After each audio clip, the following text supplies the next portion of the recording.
Nós iniciamos, queridos, há 3 semanas, hoje é a quarta, quarto domingo hoje, uma nova série de mensagens denominada Dilemas da Vida.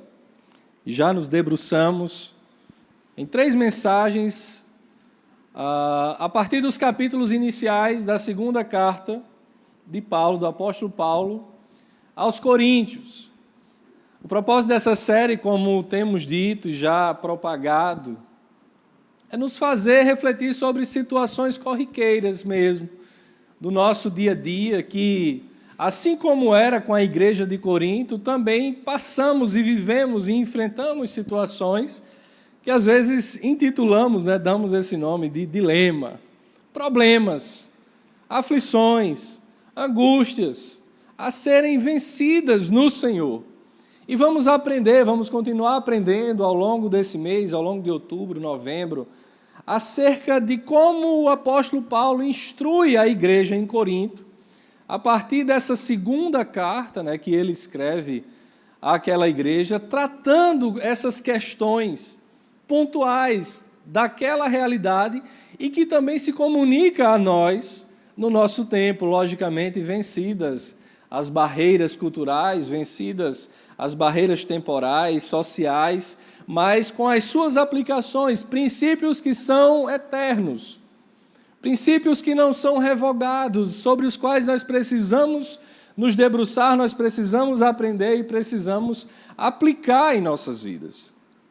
Hoje nós vamos adentrar no capítulo 4, como disse, já percorremos do capítulo 1 ao capítulo 3, e esse é o objetivo da série, de fato, que nós possamos regurgitar toda a carta, essa segunda carta do apóstolo aos Coríntios, trazendo esses ensinos, trazendo essas aplicações para o nosso amadurecimento, e que sejam ensinos que permaneçam, que diante dos dilemas enfrentados em nossas vidas, nós possamos assim nos voltar para o Senhor e aprender dele, que tanto nos ensina a partir da sua palavra.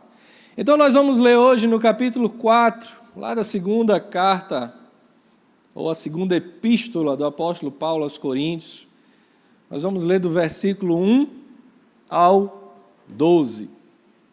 Já falamos sobre sofrimento e consolo, já falamos sobre planos de Deus e planos humanos.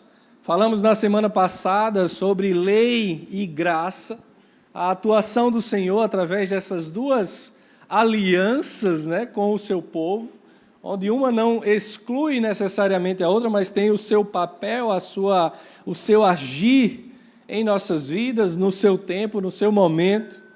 E hoje nós vamos trazer aqui um outro paralelo, ou um outro contraponto, que talvez já nos seja muito familiar, mas que precisamos revisitar. Antes de nós adentrarmos propriamente do texto, é importante sempre relembrarmos as motivações. Por que o apóstolo Paulo ele escreve não apenas a segunda carta àquela igreja em Corinto, mas também a primeira? Quais são os objetivos, os propósitos? Nós sabemos que ele está ali se dirigindo a um público específico que nós chamamos de destinatários imediatos, Aqueles que primeiro recebem, aqueles que primeiro lerão, aqueles cuja aplicação é imediata daquilo que está sendo tratado. Mas, ao mesmo tempo, destinatários mediatos que leriam posteriormente e que, em que pese talvez não viverem as mesmas circunstâncias, mas de forma semelhante poderiam aplicar às suas vidas, à sua realidade, aqueles ensinos. E esses somos nós, esses destinatários mediatos que recebemos posteriormente e buscamos essas aplicações. O apóstolo Paulo, ele trata nas suas cartas de problemas vivenciados por aquela igreja. Conflitos que haviam, rachas, divisões, debates inócuos, inoportunos. Até mesmo a sua própria conduta enquanto apóstolo de Cristo era questionado por aquela igreja. E perceba, foi ele que plantou aquela igreja. Aquele que plantou, imagina o coração de Paulo se dirigindo àqueles irmãos, se dirigindo àquele povo, né, diante daquela realidade de rebeldia, diante de todo o esforço, né, das suas viagens, a dedicação da sua vida em propagar o Evangelho. Havia ali rumores, né, tentativas de diminuir o apostolado de Paulo, de diminuir a sua mensagem, de macular de alguma forma o seu caráter, dado o seu histórico, dada a sua vida anterior. E assim alguns buscavam promover, né, essas divisões no seio da igreja. E aí Paulo ele usa esse contexto, usa toda essa realidade e vai nos apresentando ensinamentos para a nossa edificação, que nos fazem refletir acerca daquilo que de fato vale a pena e que deve ser foco da nossa vida enquanto cristãos. O tema da nossa mensagem hoje diz respeito aos tesouros. Tesouros terrenos versus tesouros eternos. Que tesouros temos acumulado? O que tem sido objeto da nossa busca? O que tem sido foco nos nossos dias? O que tem ocupado o nosso tempo? Pelo que temos corrido atrás? O que tem nos feito acordar todas as manhãs? E uma das coisas que nós certamente precisamos aprender aqui hoje é que não nascemos para acumular bens, que não nascemos apenas para pagar contas. Há quem diga que a vida adulta, né, é trabalhar e pagar conta, trabalhar e pagar conta, trabalhar e pagar conta. Os adolescentes, as crianças aí, não se assustem, viu?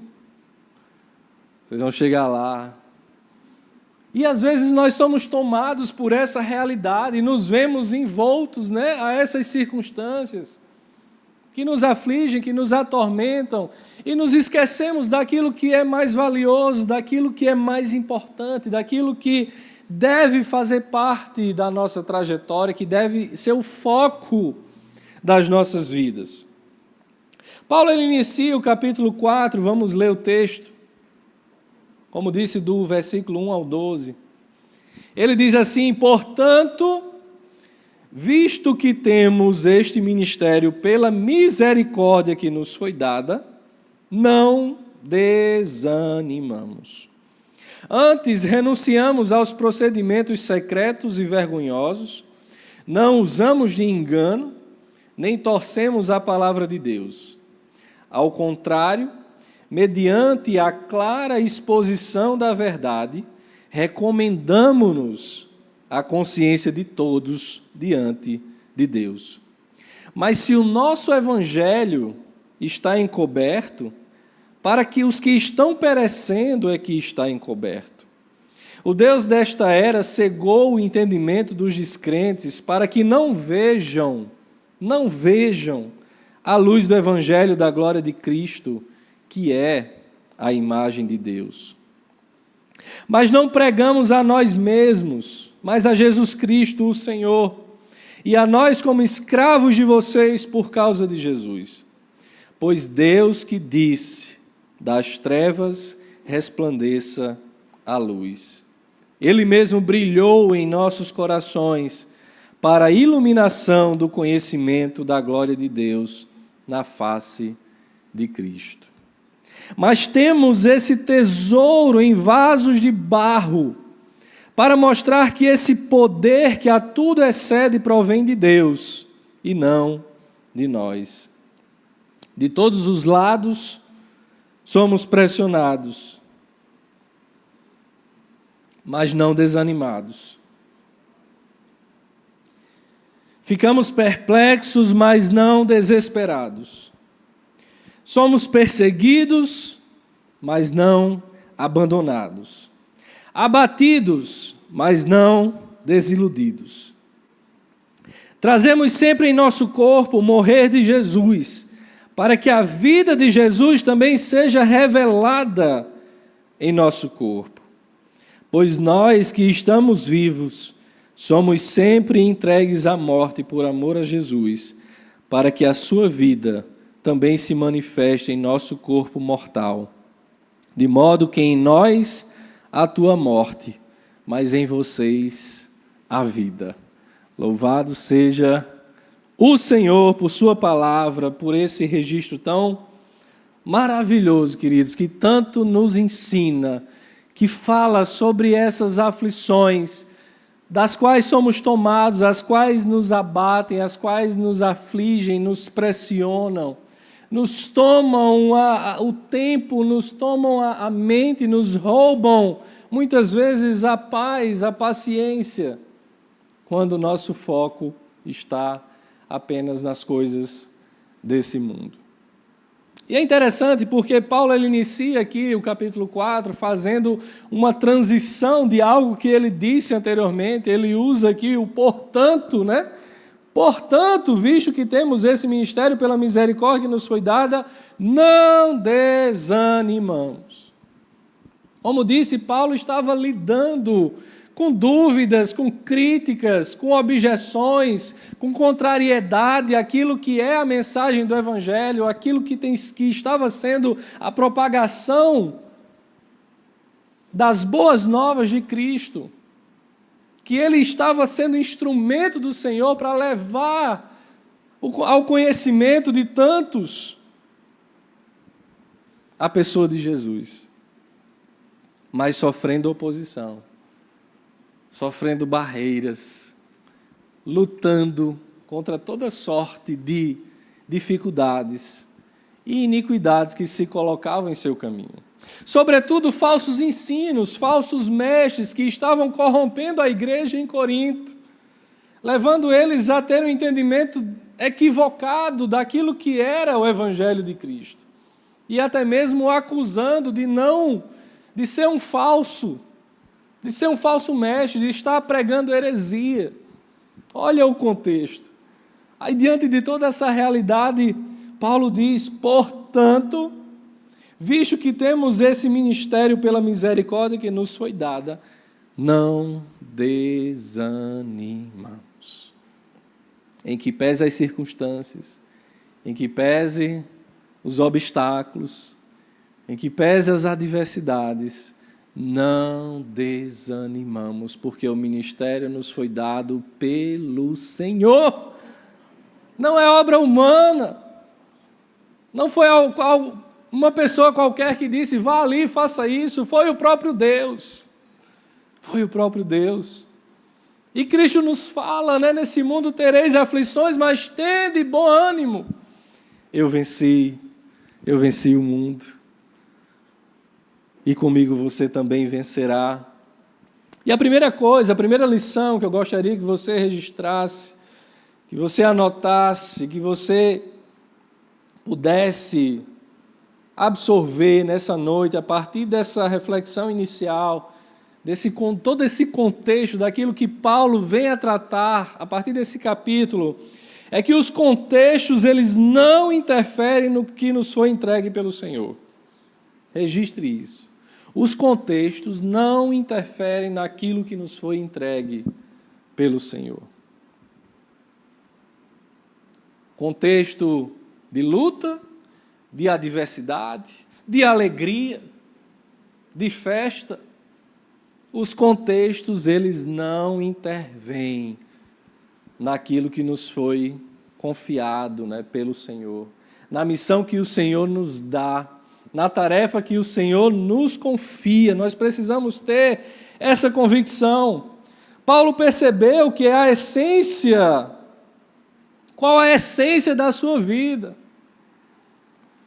Paulo entendeu que a sua vida era para ser gasta para o Senhor, para dedicar a sua vida ao Senhor, que não havia obra melhor a ser feita senão propagar o Evangelho de Cristo, que não havia missão melhor para gastar o seu tempo, as suas energias, que não levar as boas novas do Evangelho. em que pese humanamente falando, queridos, ter sido, foi e continua sendo algo tão difícil.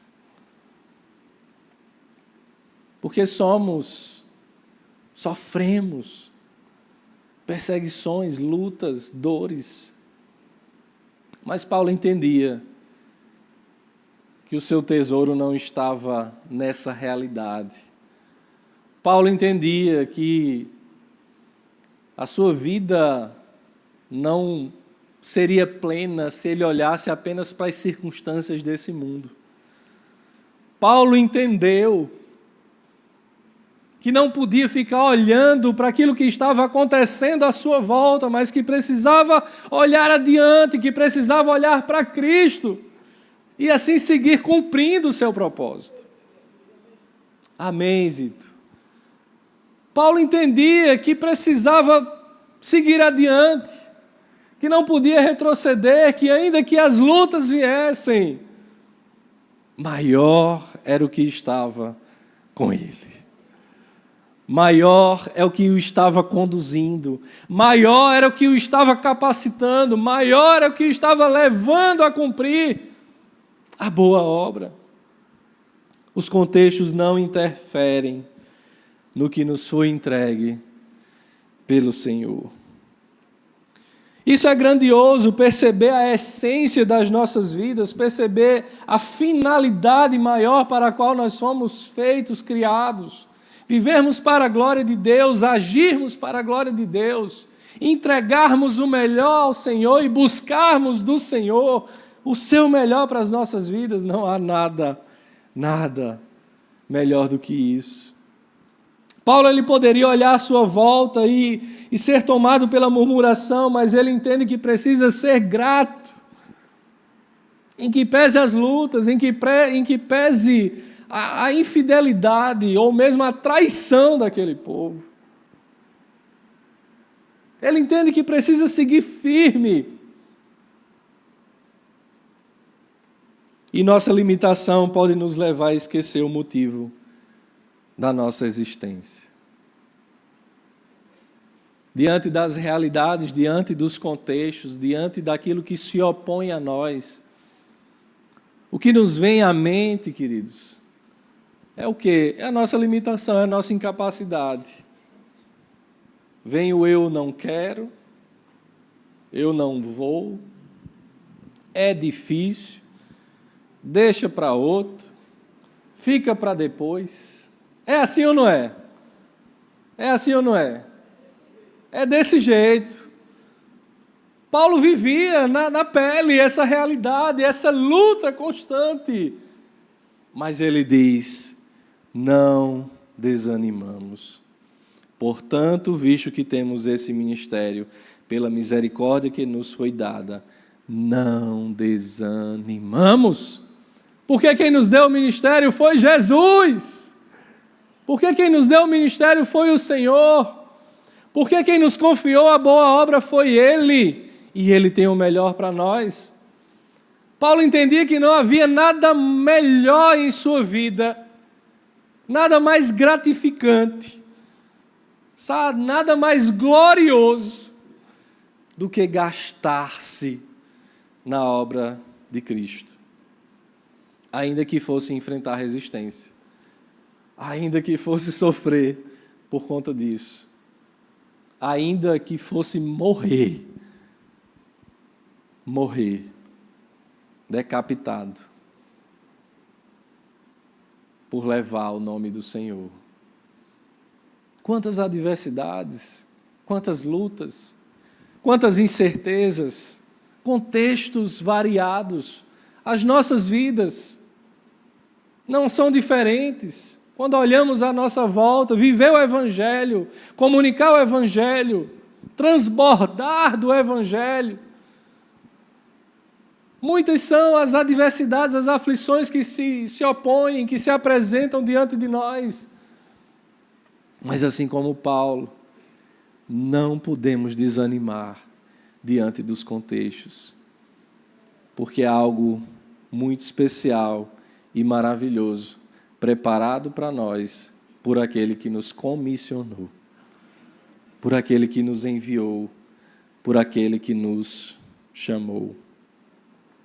E aí Paulo segue, versículos 2 a 6, ele diz: antes renunciamos aos procedimentos secretos e vergonhosos, não usamos de engano, nem torcemos a palavra de Deus. Ao contrário, mediante a clara exposição da verdade, recomendamos-nos à consciência de todos diante de Deus. Mas se o nosso evangelho está encoberto, para os que estão perecendo, é que está encoberto. O Deus dessa era cegou o entendimento dos descrentes, para que não vejam a luz do evangelho da glória de Cristo, que é a imagem de Deus. Mas não pregamos a nós mesmos. Paulo vai enfatizar que aquilo que ele está anunciando não vem dele, não é de si próprio, que ele recebeu do Senhor, e ele aqui deixa claro, que se essa mensagem, se esse evangelho, se essas boas novas estão encobertas, é apenas para aqueles que ainda não creram, porque para aqueles que estão ouvindo a mensagem, ele enfatiza, ela está sendo pregada com verdade, ela está sendo entregue com seriedade, ela está sendo apresentada com firmeza, ele não deixa dúvida. Ele diz: eu não estou entregando qualquer mensagem de homem, eu estou entregando a mensagem de salvação de Deus para a humanidade, na vida de Cristo Jesus, mediante o derramar do seu sangue. E no versículo 6 ele diz: pois Deus que disse, das trevas resplandeça a luz, e Ele mesmo brilhou em nossos corações, para a iluminação do conhecimento da glória de Deus na face de Cristo. A segunda lição que eu queria que você registrasse nessa noite, a partir desse texto, daquilo que Paulo nos ensina e que o Espírito nos conduz a termos o discernimento, é que os tesouros desta vida, anote, os tesouros dessa vida trazem cegueira sobre o que de fato tem valor. As muitas coisas que nós podemos tratar até mesmo como distrações, elas nos cegam, elas tapam os nossos olhos, ainda que de olhos abertos, focamos o nosso olhar tanto naquilo que é material, naquilo que é transitório, naquilo que é passageiro, diga-se de passagem. Poder, dinheiro, bens, sexo, tudo aquilo que nos traz realização, que nos dá prazer, sabe, que nos faz nos gloriar em nós mesmos, nas nossas realizações, nas nossas possibilidades, sabe, os nossos sonhos. Falamos há 2 mensagens anteriores, os planos de Deus, os planos do homem. Quantas vezes temos dificuldade de experimentar, viver e estarmos trilhando aquilo que é plano de Deus para as nossas vidas, porque a gente está tão obstinado em buscar, em realizar algo, que ficamos cegos, que fechamos nossos olhos, que ignoramos a realidade à nossa volta, que nos voltamos contra o Senhor. Queremos correr atrás dos nossos próprios tesouros, porque idealizamos, de alguma maneira, aquilo que nos é bom. E esquecemos de perguntar: Senhor, o que Tu tens de bom para mim? Qual é o Teu melhor para a minha vida? E nós bem sabemos que o melhor de Deus não está por vir. Porque o melhor de Deus já veio. E o nome dele é Jesus. E ele morreu na cruz, no madeiro, para nos dar vida, para nos salvar. E qualquer outra coisa que redunde nos nossos dias, na nossa caminhada, precisa necessariamente estar centrada nesse filtro. Precisa necessariamente passar pelo crivo do Evangelho, da salvação de Cristo para a humanidade. Para que não criemos distrações, sabe? Para não andarmos cambaleantes, correndo atrás do vento, como diria Salomão. Coisas inúteis, fúteis, sim, que têm o seu valor, que nos trazem bem, que nos fazem bem, que nos trazem alegria, mas que não podem ser o centro das nossas vidas. Que não podem tomar o lugar de Deus, que é devido única e exclusivamente ao Senhor. Que não podem roubar a cena de maneira que estarmos distraídos. A gente sempre fala, né? Do sonho da casa própria, a gente fala do concurso público, a gente fala os títulos que nós podemos conseguir, o emprego, a empresa. Tantas são as formas, sim, que Satanás usa para nos distrair. É disso que ele está tratando aqui no texto.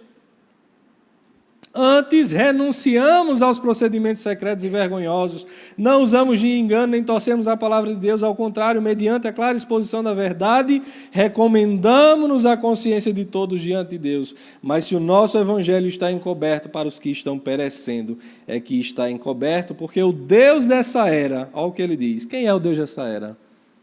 Satanás. O Deus dessa era cegou o entendimento dos descrentes, para que não vejam a luz do Evangelho e da glória de Deus. E como é que ele cega o entendimento dos descrentes, queridos? Não é arrancando o olho, não é botando uma venda, é lhe fazendo olhar para o que não deve.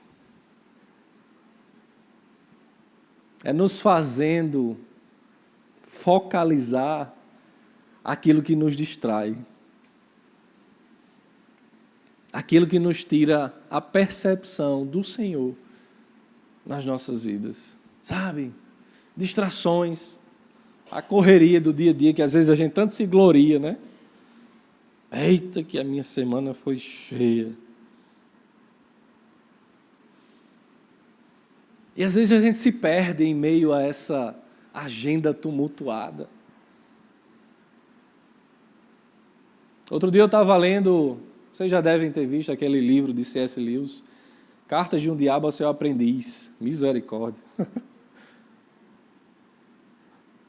O mal danado, o tio, ensinando o Vermelindo, né, seu sobrinho, um diabão ensinando um diabinho, como que ele deveria agir contra o seu paciente, né? É como se cada um fosse paciente de um determinado diabinho. E uma das frases assim, que me chamou muita atenção, que me marcou mesmo, é ele dizendo, tudo que, se o seu paciente ele estiver muito envolvido com reuniões, sabe, com panfletagem, com muitas atividades na igreja, sabe, com muitas atividades profissionais, deixe ele desse jeito. Me chamou muita atenção aquilo, sabe? Não mexa não, deixe ele quieto, que é por aí que ele tem que ir. Quando ele se esquece da sua intimidade com o Senhor, quando ele se esquece que precisa buscar o Senhor em todo o tempo, quando ele se esquece que nas suas atividades cotidianas ele precisa exalar o amor, o perfume de Cristo, e simplesmente vive uma vida cumprindo uma agenda tumultuada dia após dia, seja no contexto da igreja ou fora dela. É exatamente isso que Satanás quer. Continue. Lembra aquele personagem que tem, né? Continue.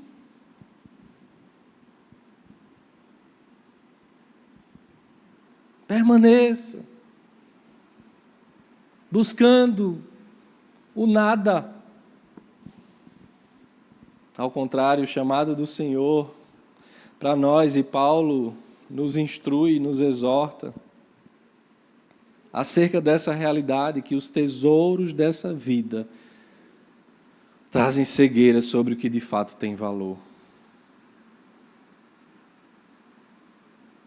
Não é pecado desejarmos ter algum sucesso profissional, alcançar objetivos financeiros. Não é pecado, desde que isso não se torne o Deus da minha vida. Desde que isso não roube o foco que deve ser do Senhor.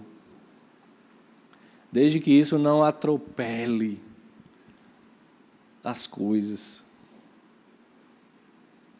e venha a ser essa pedra de tropeço no nosso caminho, de forma que ao olharmos e nos darmos conta quão distante estamos da presença de Deus, daquilo que de fato é valioso, daquilo que de fato importa. O pastor Saulo, escrevendo acerca desse texto, ele comenta que, devido ao seu desejo de que o mundo permaneça na escravidão de seus pecados, Satanás ele cega o entendimento dos que estão perecendo, alimentando suas cobiças, oferecendo tesouros terrenos e mantendo-os atados a idolatrias mundanas. Mas a cegueira do pecado não resiste ao poder do Evangelho. E é isso que Paulo está anunciando aqui.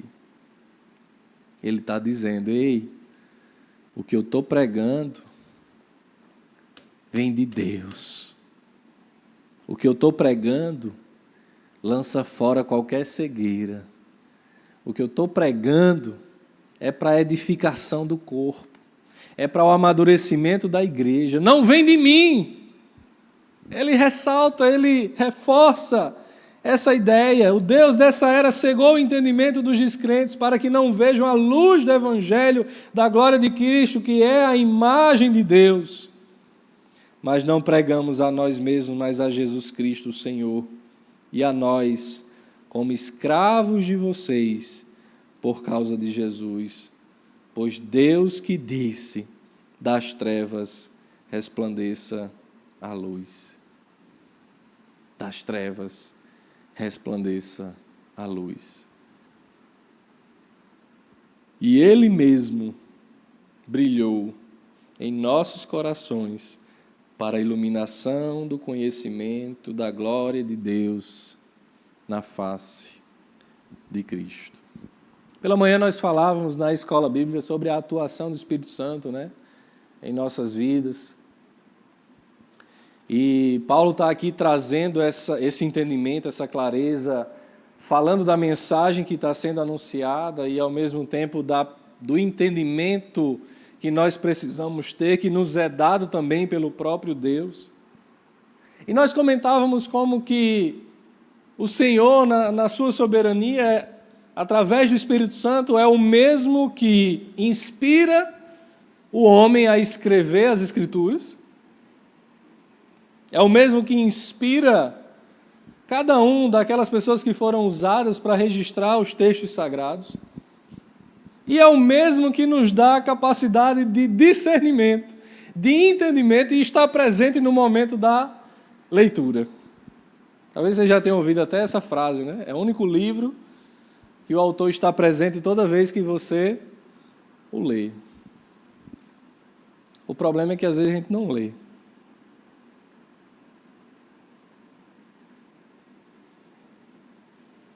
A gente quer ter relacionamento com o autor sem conhecer a obra. A gente quer intimidade com aquele que sabe, é autor da nossa história, sem nos debruçarmos sobre essa história, sem termos pleno entendimento, plena convicção acerca de quem nós somos diante dessa realidade. Essa é a cegueira que o texto vai falar sobre aqueles que não conhecem a verdade, que não foram confrontados pelo Evangelho, que não tiveram os seus olhos abertos. E às vezes temos essa percepção apenas quanto àqueles que estão fora do contexto da igreja, das paredes de uma igreja. Mas tantas vezes esses somos nós. Os dilemas da nossa vida. Eu quero o Senhor, mas o quanto eu invisto nesse relacionamento? Quantos casados tem aqui? Casados. Tem alguém namorando aí? Namorando. Os casados também namoram, né? Estão dizendo aqui, casado também namora. Mas só em namoro, fase de namoro, iniciando ali, conhecendo, apaixonou, aquela coisa mais linda. Tem alguém? Tem ninguém namorando aqui nessa igreja? Misericórdia. A irmã levantou um braço ali. Acho que lá atrás, ó, levantaram os braços ali também. Sabe, gente, aquela fase do cortejo, né? De querer conhecer a pessoa, os gostos, como que é, como que não é. Qual é o melhor presente a dar. Sabe, aquela ansiedade de estar perto, de estar junto. Não é assim, né? Quando a gente quer se achegar a uma pessoa. Com o Senhor é para ser da mesma forma. Sabe, esse desejo diário. Ai, Senhor, como é bom estar contigo. Estar em teus braços. Quem recebeu já cartinha de amor? Cartinha de amor. Vou para as enquetes agora. Cartinha de amor, muitos, né? Cartona de amor. Ó. Tem um pedacinho para cada dia. Sem repetir. Mas a gente negligencia aquilo que é tesouro. Aquilo que é eterno, aquilo que não passa, aquilo que não cessa. A gente negligencia a presença maravilhosa daquele que nos ama incondicionalmente. Por quê? Porque é tanta coisa, Clébio, eu sei, é tanta coisa, tanta correria. Eu acordo tal hora e tenho que ir não sei para onde, e vou deixar a menina, e tenho que trabalhar, e tenho que fazer isso, tenho que fazer aquilo. Voltemos os nossos olhos para o Senhor, para que não andemos cegos, de olhos abertos, para que não estejamos indiferentes a Ele, aquilo que Ele nos concede de melhor para as nossas vidas. E aí Paulo segue a partir do versículo 7, ele vai falar especificamente sobre esse tesouro, né, que nós temos. Ele vai dizer, mas temos esse tesouro em vasos de barro, para mostrar que esse poder que a tudo excede provém de Deus e não de nós. E ele vai dizer, de todos os lados, nós somos pressionados, mas não desanimados, ficamos perplexos, mas não desesperados, somos perseguidos, mas não abandonados, abatidos, mas não destruídos. Estava lendo, estudando um pouco sobre essa realidade, né, do vaso. A gente conhece, tem música, né, que fala sobre o vaso.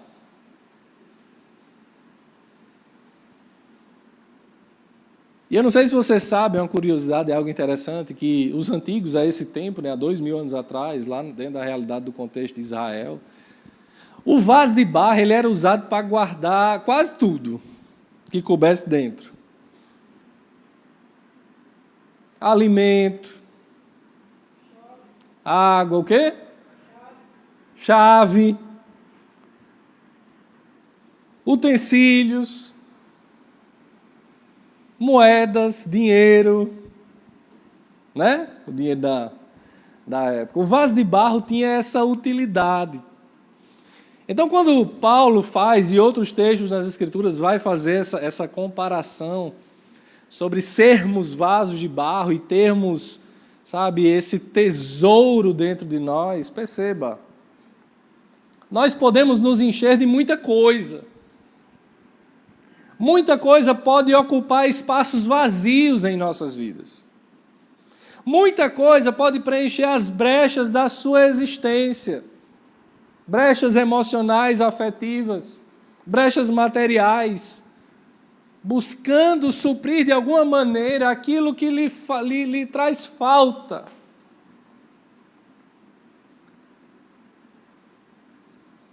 Mas apenas uma coisa, ou alguém,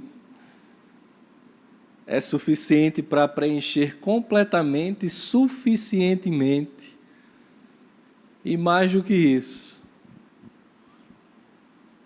ser a coisa mais preciosa que você possa se encher, que é o próprio Senhor.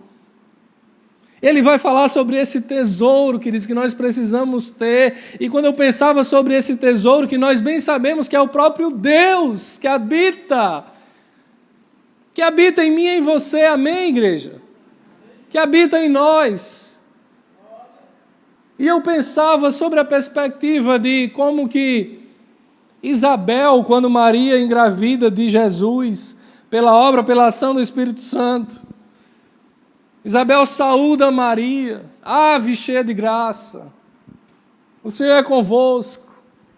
Fala da bênção, né, dela ser bendita entre as mulheres por ter Cristo habitando no seu ventre, 8 meses, 9 meses. Temos o Senhor habitando em nós permanentemente. Isso é motivo de alegria, isso é motivo de júbilo, isso é motivo de nos alegrarmos todas as manhãs ao acordarmos e dizermos: Senhor, obrigado, me enche cada vez mais de Ti. Eu quero ser cheio de Ti. A Tua presença me basta. A Tua graça me é bastante. O Teu favor, o Teu amor me é suficiente e todas as outras coisas são mais. É o mais de Deus. Mas às vezes invertemos. Senhor, sobrou um espacinho aqui nesse vaso. Enche esse pedacinho aqui. Talvez Deus, após já ter me enchido de tantas outras coisas, buscado prazer, satisfação, realização na minha vida em tantas outras coisas. Aí a sobra, eu digo: vem, se aperta, se achega, oh Deus, tem misericórdia. Temos esse tesouro em vasos de barro, para mostrar que esse poder a tudo excede, provém de Deus e não de nós. E ele começa a tratar mais uma vez das circunstâncias da vida, das adversidades, que quando estamos cheios do Senhor e não das coisas do mundo, ele começa: somos pressionados, mas não desanimados. Ficamos perplexos, mas não desesperados. Somos perseguidos, mas não abandonados. Abatidos, mas não destruídos. Porque o tesouro que há em mim me protege, me livra, me guarda e me firma diante das aflições. E impede que nós caiamos, que nós nos prostremos. Aqui nós temos, na verdade, um trocadilho de palavras, né? Paulo começa a usar essas palavras falando dessas aflições, de como que nós sofremos em razão do Evangelho. Como que as lutas vêm, mas quando nós somos cheios daquilo que é eterno, quando de fato aquilo que toma as nossas vidas é a presença do Senhor, não desfalecemos, não desistimos, não retrocedemos. Vamos mais um pouquinho e vamos adiante. E Ele vai nos conduzindo, mas quando estamos cheios de outras coisas, queridos, o que acontece? Se estou cheio de dinheiro e o dinheiro acaba, eu me acabo junto. Porque a minha vida estava pautada naquilo que eu tenho na minha conta bancária. Os títulos que eu alcancei, se não me conduzem a um bom emprego, a um bom espaço, a ser reconhecido, o que acontece? Depressão, frustração, murmuração. Senhor, eu me dediquei tanto, eu me esforcei tanto. Você perguntou a Deus se era isso que Ele queria para a sua vida? Lembra dos planos de Deus e planos humanos? Você perguntou se era isso que Ele queria para você? Ou você simplesmente foi, vai, mete a cara? Mas quando temos esse tesouro, não ficamos desesperados. O pastor Saulo ele comenta ainda, sim, vasos de barro são frágeis, são quebráveis, mas quem vê apenas o exterior não tem noção do que podem conter. Podem carregar coisas preciosas ou não. E é isso que acontece conosco.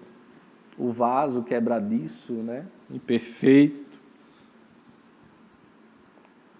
Nossa fragilidade, nossa limitação, a humildade que deve tomar a vida dos que seguem a Jesus, esconde interiormente o maior dos tesouros. A vida do unigênito, o amor do Pai, a unção do Espírito, o poder do Evangelho. Esse é o tesouro que nos blinda, que nos fortalece, que não permite que desfaleçamos, que nos faz seguir adiante. Quarta lição, último ponto da nossa reflexão, anote. Eu disse o terceiro não foi?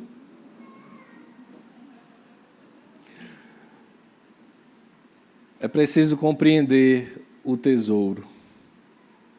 É preciso discernirmos acerca do tesouro que estamos carregando.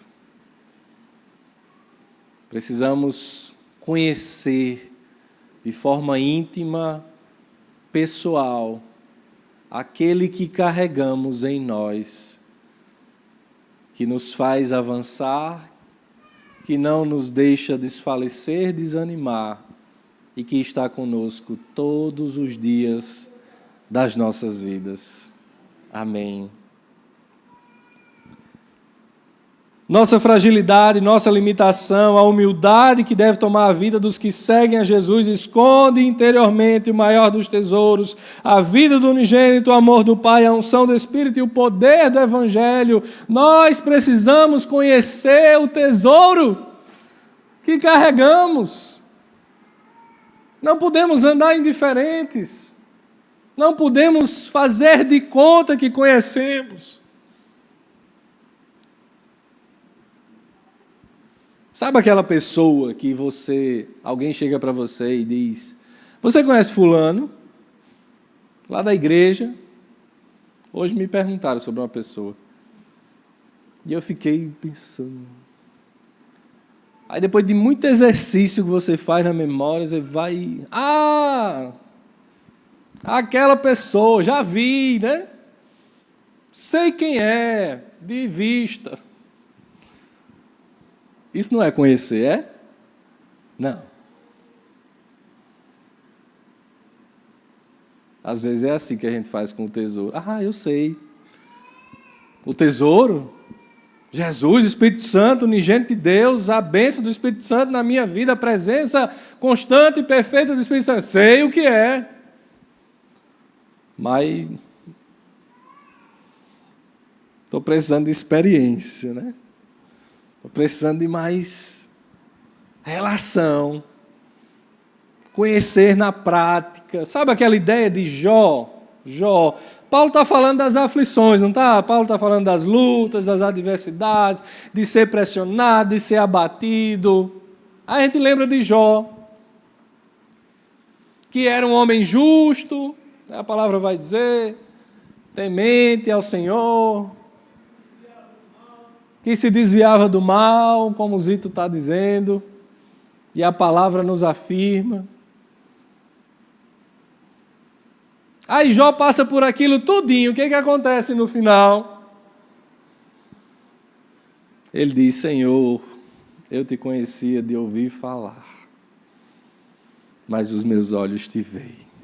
As experiências necessárias, a vivência diária do Senhor que nos leva assim a enfrentar lutas, dificuldades, adversidades, mas ao mesmo tempo nos faz vencer todas, nos faz superar e seguir adiante. É esse tesouro que habita em nós e que precisamos conhecer de forma profunda, íntima. Ponto 4.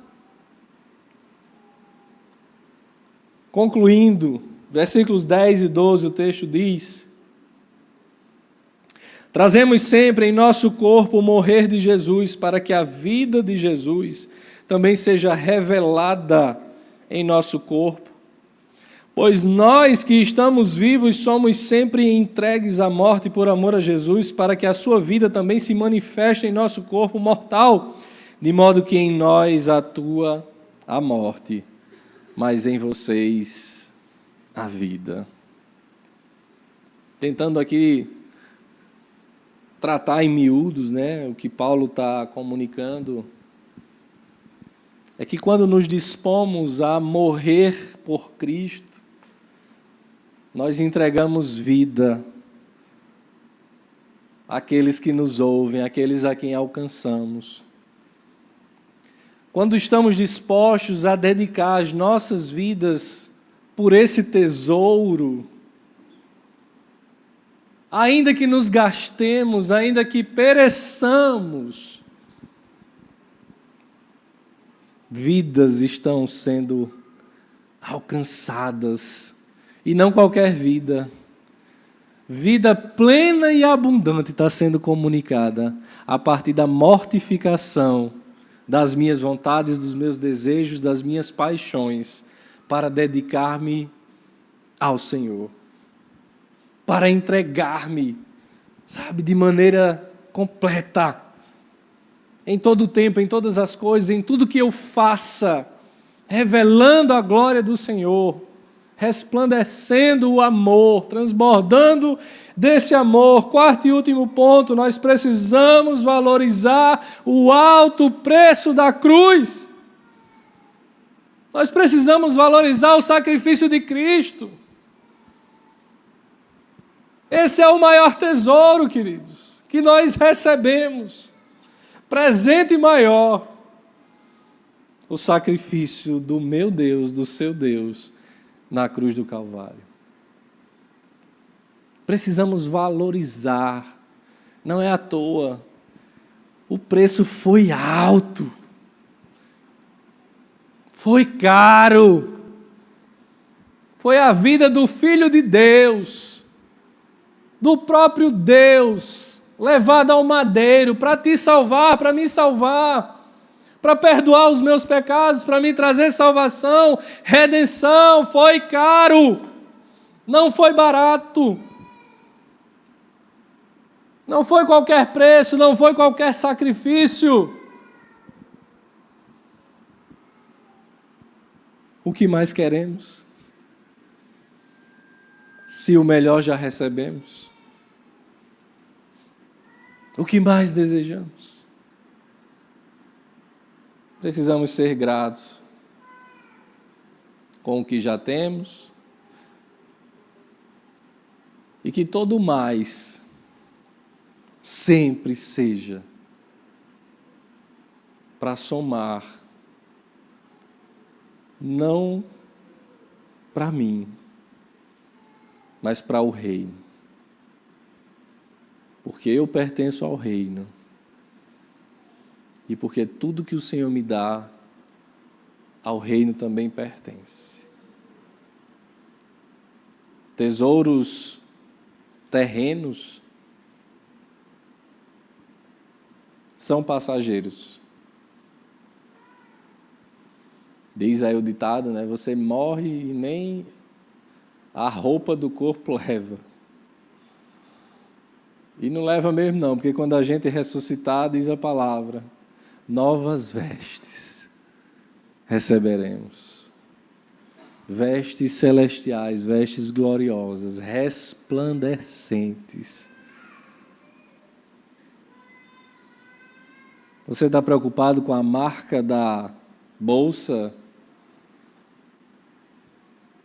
da camisa, da calça, do sapato, do cinto? Você está preocupado com a loja? Com o carro do ano? Não. É isso que tem tomado a tua mente, é isso que tem afligido o teu coração, é isso que tem te tirado o sono, essas coisas tão pequenas. Precisamos valorizar o preço da cruz. Precisamos ter melhor entendimento daquilo que foi feito no Calvário por nós. O Senhor não morreu para nos dar coisas. O Senhor morreu para nos dar vida, vida eterna, vida plena, abundante, regozijo, paz na sua presença para toda a eternidade.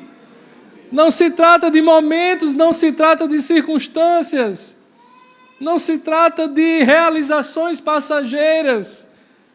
É eterno, não tem fim, e lá estaremos face a face junto a Ele, celebrando, nos regozijando, transbordando vida, vida, essa que talvez achamos, né, que desfrutamos quando conseguimos, alcançamos determinados objetivos, né, que nos trazem algum conforto, que nos trazem alguma saciedade. Não se compara com o que há de vir. E nós precisamos investir, nós precisamos buscar e precisamos nos dedicar a cada dia a nos encher vasos de barro nas mãos do Senhor, que nos enche, que nos preenche e que transborda em nós de si. Vamos recapitular. A banda pode vir. Primeira lição: os contextos não interferem no que nos foi entregue pelo Senhor. A sua missão, a sua vontade para as nossas vidas, se estamos alegres ou tristes, se estamos na bonança ou na aflição, nas dificuldades, os contextos não interferem naquilo que o Senhor nos entregou. Segunda coisa, os tesouros dessa vida trazem cegueira sobre o que de fato tem valor, nos tiram o foco, nos fazem errar o caminho, nos fazem tropeçar, nos fazem olhar para coisas que não agradam a Deus. Terceira lição, nós precisamos compreender esse verdadeiro tesouro que temos em nossas vidas. Nós precisamos ter intimidade, relacionamento, entendimento real, inteiro, integral. E quarta e última lição, nós precisamos valorizar o preço da cruz. O tesouro que nos foi dado, que nos foi comprado, com o sangue do Cordeiro imaculado, com o sangue do primogênito, do unigênito de Deus, que se entregou para que não vivêssemos atribulados com os dilemas da nossa vida, do nosso dia a dia, mas descansássemos na convicção de que Ele está conosco, de que Ele é por nós, que não nos desampara e que tem o melhor para as nossas vidas e nos preenche e transborda desse tesouro em cada um de nós. Vasos de barro, que recebemos a melhor porção de Deus. Havia uma freira carmelita espanhola, talvez vocês conheçam, Teresa d'Ávila, que dizia que é justo que muito custe o que muito vale. Tudo que é bom, que é valioso, gente, é custoso. Às vezes é difícil buscar. Nos encher do que é bom é difícil. É bem mais fácil nos enchermos daquilo que o Deus dessa era nos oferece diariamente, quase que ininterruptamente. É muito fácil nos enchermos de tudo isso, mas isso não é bom. Os vasos, eles precisam ser cheios, ainda que custe muito, cheios do tesouro maravilhoso que Cristo é e tem para as nossas vidas. A igreja carrega em sua vida a vida de Deus, o Espírito Santo com todo o seu imensurável poder. É certo que muitas vezes somos tomados pela desmotivação, pela fraqueza, pelo abatimento. E nesse momento contemplamos o quanto de barro nós somos. Mas também olhamos interiormente e contemplamos que em nós reina o amor soberano e o seu poder se manifesta em nossa fraqueza, sendo assim fortalecidos e contagiados para manifestar o poder de Deus em nós e nas vidas dos que nos cercam. Que o Senhor nos abençoe e que essa palavra possa frutificar em tesouros valiosos na vida de cada um de nós. Amém? Feche seus olhos. Coloque-se diante do Senhor. Apresente a sua vida como o Espírito te tocou, te falou. Reflita sobre os tesouros que você tem buscado, que tem acumulado. Reflita sobre as aflições na sua vida, quais têm sido as motivações de você estar passando o que tem passado. Se tem sido porque você tem se preenchido cada vez mais do Senhor, alegre-se. Alegre-se porque Ele é contigo. Mas se essas angústias, aflições, adversidades, você reconhece que tem fruto, que são fruto das tuas buscas por tesouros terrenos, por aquilo que tem pouco valor ou nada importa diante da eternidade. Peça ao Senhor que ajuste e lance fora os deuses do seu coração e te encha e te oportunize viver, experimentar da melhor parte que Ele tem para ti, de experimentar do seu amor, de experimentar do seu cuidado, da sua presença, do seu poder, da sua força.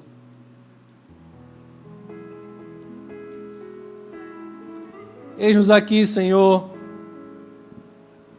nos colocamos diante de Ti, reconhecendo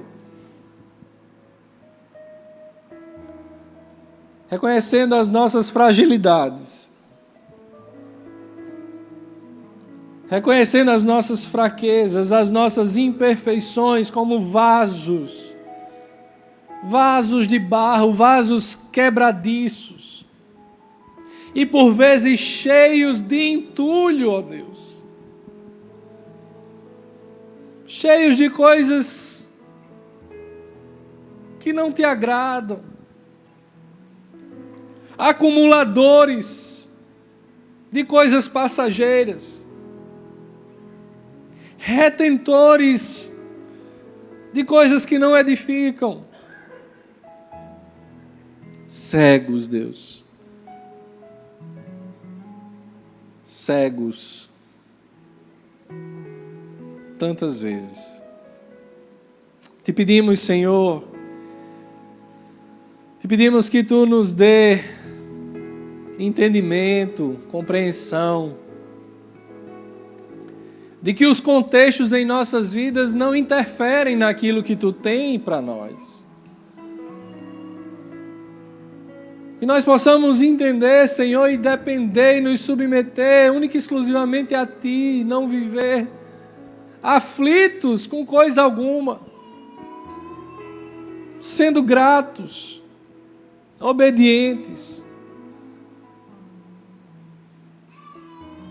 Nos faz, Pai, entender quão maravilhoso é o tesouro que precisamos conhecer de forma mais íntima. Esse tesouro que vem de Ti, que vem do alto. O amor de Cristo, a Sua graça, a unção do Espírito sobre as nossas vidas, a presença de um Pai que não nos abandona, que não nos desampara, que coisas maravilhosas. E assim entendermos que precisamos nos gastar as nossas vidas, buscando cada vez mais desse tesouro que é a Tua presença, que é o Teu amor, Senhor, e valorizar o sacrifício feito na cruz, e valorizar, Senhor, aquilo que de fato dá sentido às nossas vidas, e valorizar a razão pela qual aqui estamos, não por um mero ajuntamento religioso, não por uma mera agenda, Senhor, de fim de semana,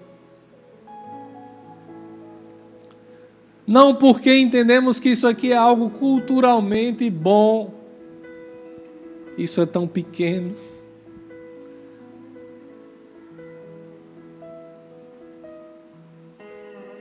mas nos faz entender, ó Deus, que aqui celebramos o maior tesouro que já recebemos de Ti. o maior tesouro, Senhor, cujo preço não foi pago em dólar,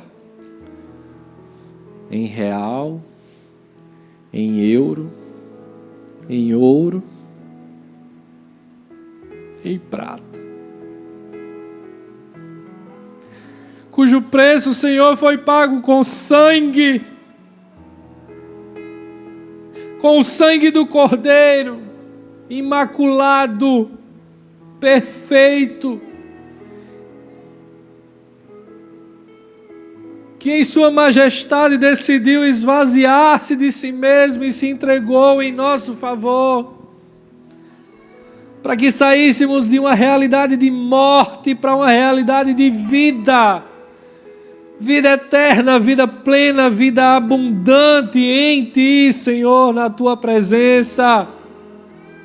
Não nos permite desprezar a maior verdade, a maior demonstração de amor que Tu já fizeste por nós, em razão de coisas terrenas, mas nos faz viver, Senhor, na convicção, no entendimento de que precisamos resplandecer a Tua cruz, mortificando a nós mesmos, para que outros tenham vida em Ti, Senhor. Essa é a melhor parte. Isso é o que Tu tem de mais valioso para as nossas vidas. E por isso, mais uma vez, Senhor, Te adoramos, Te louvamos e cantamos a Ti.